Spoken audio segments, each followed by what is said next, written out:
Senator Kamran Murtaza का ये कहना है कि महमूद खान अचकज़ई को अपोजिशन लीडर मियां नवाज शरीफ के कहने पर जो है वो बनाया गया।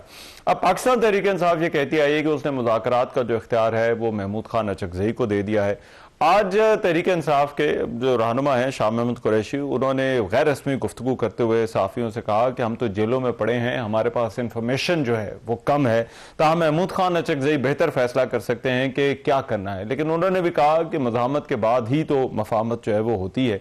सलमान अकरम राजा जो कि PTI के सेक्रेटरी जनरल हैं, उनका ये कहना है कि मुखालिफ कुव्वतें चाहती हैं कि इमरान खान को जो है वो अकेला छोड़ दिया जाए और मफाहमत के नाम पर ज़ाती फ़ायदे हासिल किए जाएं, लेकिन ऐसा किसी सूरत नहीं होगा और तहरीक इंसाफ ऐसे किसी दबाव को कबूल नहीं करेगी। लेकिन हुकूमत की जानिब से एक मरतबा फिर से जो मुज़ाकरात की दावत है उसको दोहराया गया है। वज़ीर आज़म के मुशीर राना सनाउल्लाह का ये कहना है कि PTI के लिए दरवाजे अब भी खुले हैं, लेकिन बानी PTI का जो रवैया है वो मुश्किल का जो है वो बाइस बनता है। उन्होंने ये भी कहा कि अगर 8 फरवरी के बाद 8 मई के एहतजाज की कॉल ना आई तो इमरान खान से मुलाकात वाला मामला ऐसा लगता है कि हल हो सकता है।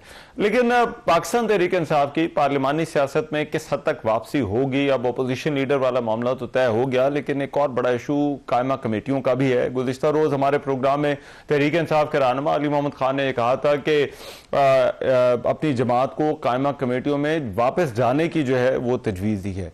अब क्या सियासी मामलात में कोई बेहतरी की उम्मीद की जा सकती है? क्या कोई तवक्को है? और PTI पार्लिमानी सियासत और क्या कायमा कमेटियों में वापस आएगी या नहीं, इस पर बात करने के लिए हमारे साथ इस सेगमेंट में मौजूद होंगे असद कैसर साहब, स्पीकर कौमी असम्बली तहरीक इंसाफ के रहनुमा।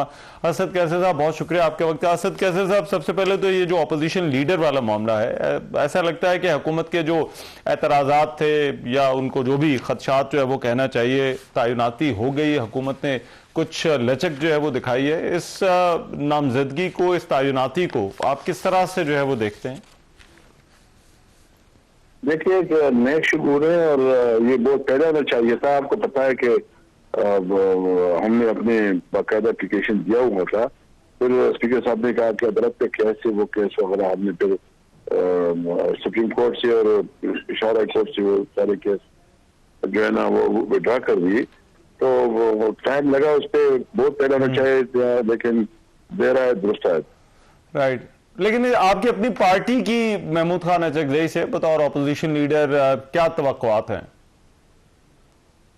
देखिए, अचकज़ई साहब जो है ना एक पुराना पॉलिटिशियन है और उसकी बड़ी कंट्रीब्यूशन है जमहूरियत की, उसकी बड़ी जद्दोजहद है और आपको पता है कि हमेशा उसका एक प्रिंसिपल स्टांस रहा है। तो हम यही उम्मीद रखते हैं कि जो हमारा इमरान खान का जो काज है, जो जिस मकसद के लिए वो जंग लड़ रहे हैं, इस जंग को ये आगे बढ़ाएंगे और पाकिस्तान को एक अजीम पाकिस्तान, यानी ये सबसे अहम बात तो ये कि बलूचिस्तान से है, एक छोटी सूबे से है और ये एक नेक शगुन है कि छोटी सूबे को इतनी बड़ी पोजीशन मिली है और उनकी जो मसाइल है वो भी उठाएंगे।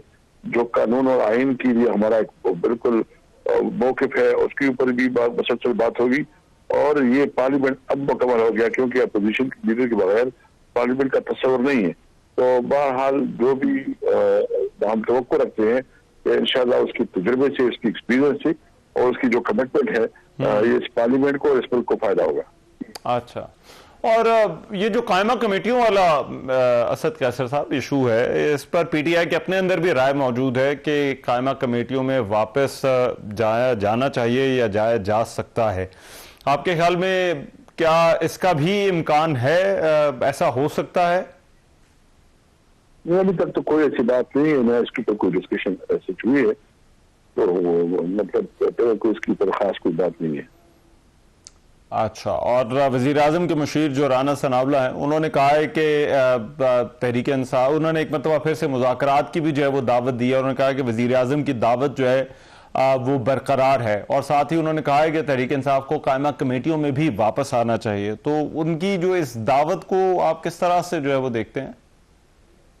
देखिए, हमने उस वक्त भी अलायंस की तरफ से उसको रिस्पॉन्ड किया था, जो प्राइम मिनिस्टर ने, हमने उसमें 4-5 पॉइंट बताए थे कि हम समझते हैं कि मुल्क में इस वक्त एक नई चार्टर ऑफ जमहूरियत की जरूरत है, मुल्क में कानून और आइन के हुक्मरानी के लिए और 1973 आइन की बहाली के लिए हम हर एक के साथ बात कर सकते हैं। तो हम अगर ये एजेंडा हमने दिया है कि supremacy of constitution, civilian supremacy, तो ये चीजें हैं। और एक इलेक्शन कमीशन जो है ना, वो इलेक्शन कमीशन हो कि तमाम स्टेक होल्डर को काबिल कबूल हो, और जब इलेक्शन हो तो वो इलेक्शन गैर मुतनाज़ा इलेक्शन हो। तो हम एक इलेक्शन चाहते हैं, और इलेक्शन कमीशन आज़ाद और खुद मुख्तार इलेक्शन कमीशन चाहते हैं, ताकि एक मुनसिफाना इलेक्शन हो जाए, फ्री एंड फेयर इलेक्शन हो, और सही लीडरशिप जो है ना पार्लियामेंट में आए।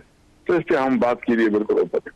अच्छा, और असद कैसर साहब, अब इमरान खान ने तो मैंडेट दिया महमूद खान नचकज़ई को मुज़ाकरात का, आपकी पार्टी ने भी यही कहा कि उनके पास है, तो आपको लगता है, ऐसा इम्कान नजर आता है कि अब जबकि वो अपोजिशन लीडर बन गए हैं तो ये कोई बातचीत का कोई दरवाजा खुल सकता है?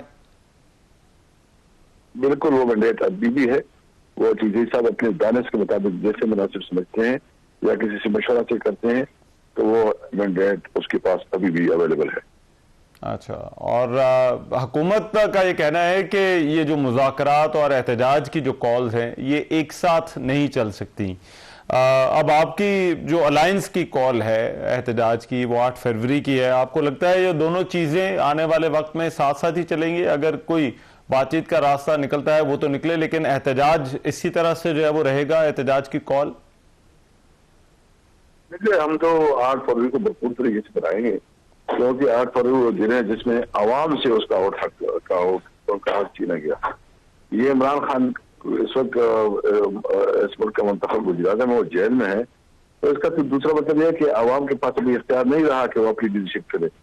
आवाम ने अपने हक के लिए नहीं करना है, और हमने इसलिए करना है कि इस मुल्क में तब आगे बढ़ना है, तरक्की करनी है जब मुल्क में आईन और कानून की हुक्मरानी हो, और सही जमहूरियत हो, और आवाम के वोट को इज्जत हो। तो इसलिए हम जो है ना इसके वोट की इज्जत की बहाली के लिए, और जो हमारा हक है कानून और आईन हक देता है कि 1 मैन 1 वोट, तो वो हमसे छीना गया। हम अपने वोट को हक वापस लेना चाहते हैं।